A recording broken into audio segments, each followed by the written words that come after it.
everyone. This is Brian Meek, Director of Training and Safety at Kansas Municipal Utilities. I'm here today with a new segment that we're doing called Ask KMU. We get a lot of questions to our staff here about general training topics, safety issues, anything really utility related. And we've been getting a lot of questions lately about COVID-19 and coronavirus.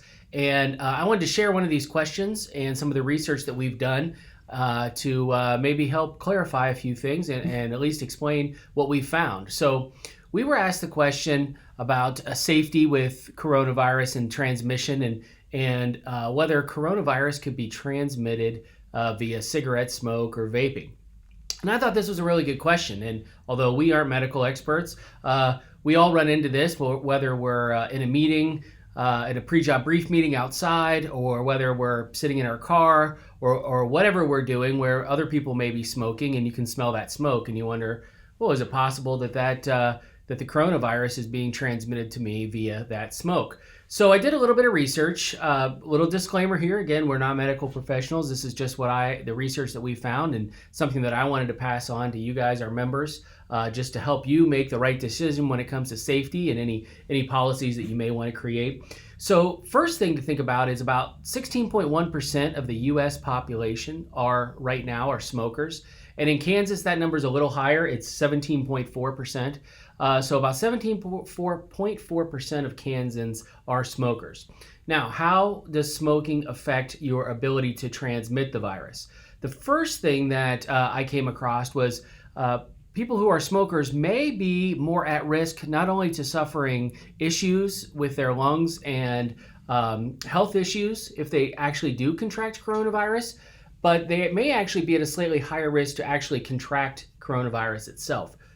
One of the reasons is because smokers typically tend to congregate together and have less social distancing. So if you're in a smoking area where maybe air is closed off or poorly ventilated, if you're in an indoor smoking area, or where it tends to be social and you go smoke with somebody else and maybe you're in a tighter area while you're smoking with people and you may have less social distancing, or three, that typically you're just closer with each other, right? So you're within that 6 feet that's recommended that you stay away. So the first thing I would say when it comes to smoking and coronavirus is that you should probably try to maintain that social distancing as best you can.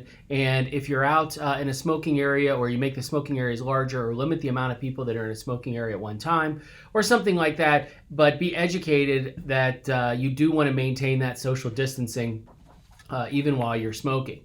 Now, to the real part of the question, which was, well, can that cigarette smoke or vaping vapor transmit the coronavirus that causes COVID-19? So I found a few different studies, and again, everything is done really quickly right now because the virus is so new, but I found a few things that I wanted to point out so that you can make your own decision about how you think cigarette smoke or e-vaping vapor may affect or may transmit the disease. So according to the Mainichi, which is a Japanese daily newspaper, an English language Japanese daily newspaper, they ask a question to Tetsuro Ishizawa. And he says that it's been pointed out that aerosols from people's breath float around in the air could spread the coronavirus. Through these aerosols, the virus is said to retain its ineffective state for around 3 hours. As heated tobacco products produce a large number of aerosols, people should take the same level of care, if not more, as they would around regular cigarettes or cigarette smoke. So what he is saying is that he believes that there is a high likelihood of the spread of the coronavirus that causes COVID-19 through e-vapors and through cigarette smoke. Now, that's the only article that I could find that discusses that it is a high or likely chance that the virus is being transmitted through that smoke. I found several other articles and several other studies that try to argue the opposite side. And most of these are headed by Professor Neil Benowitz, who has been doing research just in vaping and the health effects on vapor and e-vaping. He said, it is my understanding that the exhaled e-cigarette vapor consists of very small particles of water, propylene glycol, and glycerin and flavor chemicals, not droplets of saliva. The vaping aerosol evaporates very quickly, while particles that are emitted when coughing or sneezing are large particles that persist in the air for a relatively long period of time. Thus, I would not think that the vapors present at any risk of spread. I would not think that vapors present any spread of risk of COVID-19 unless they are coughing when they exhale the vapor. So what's really interesting about this article, and this article is written by Roberto Sussman with the Institute of Nuclear Science, and what that doctor says is that you really need to look at what's the difference between the large saliva droplets and the aerosol droplets. So large saliva droplets transmission comes from the exhaled breath of an infected person when you're sufficiently close. So the larger the droplet, the more likely you're going to be infected, but also the closer you have to be, because the droplet won't stay in that aerosol form. It's not aerosoled. So it'll drop to the ground. It won't get carried by the wind very far, and those hold the highest level of potential contagion. Larger distance transmission occurs from buoyant, smaller droplets, or droplets that are about 5 to 10 micron in size, and that would contain the pathogens. This happens when the person sneezes or coughs. So when you're normally breathing, you're not really letting out aerosols. You're not providing those droplets, those small droplets that get pushed off through the air. The exhaled vapor from an infected e-cigarette user is a non-biological aerosol that could potentially carry these pathogens, and it's bound to carry the environment buoyant droplets produced by the atomization of secretions in the respiratory system of vapor. So they point out that it's key to understand how the virus is going to be expelled from your body. So when you exhale smoke, cigarette smoke, or vapor, it spreads very few saliva droplets because it's a very laminar flow. You don't have a lot of turbulence. It's not like you're coughing up something when you are smoking.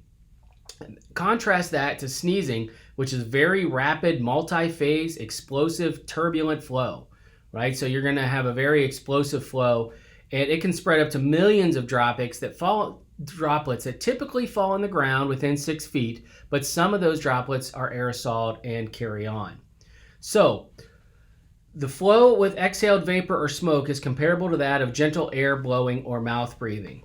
So according to these doctors at the University of California and the Institute of Nuclear Science, they feel that the likelihood that cigarette smoke or vapor can spread the virus is low unless the person coughs or sneezes while they have the vapor and expel that vapor after that cough or that sneeze, because that's what's going to free the virus.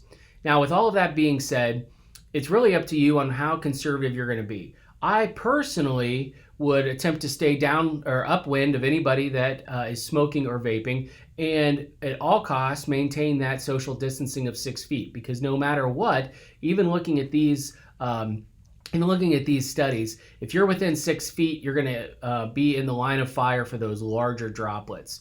So look for the information yourself. These are just a few things that I wanted to provide you that I spent some time looking up that I thought was interesting. So in quick summary, the virus is, what appears to everybody at this point is that the virus is mostly spread through larger droplets that only travel about 6 feet, and that's why we have our 6-foot social distancing rule, and that typically smoking and vaping does not dislodge the virus through some violent method like you do when you cough or you sneeze that would allow those viruses to become airborne and aerosoled into the vape or the smoke that's coming out. But like I said, it's up to you on how careful you want to be. Obviously, avoiding any kind of secondhand smoke or vape is going to be even better than if you actually breathe it in. So I would always recommend that you take the lowest risk approach, which would be to avoid any of that. But I wanted to make sure that I had as many facts, at least that we know, that are available out there to answer this question. So this has been Brian Meek. I'm Director of Training and Safety at KMU, Kansas Municipal Utilities. And this has been Ask KMU, and we hope to be back with you with another segment shortly. Thanks.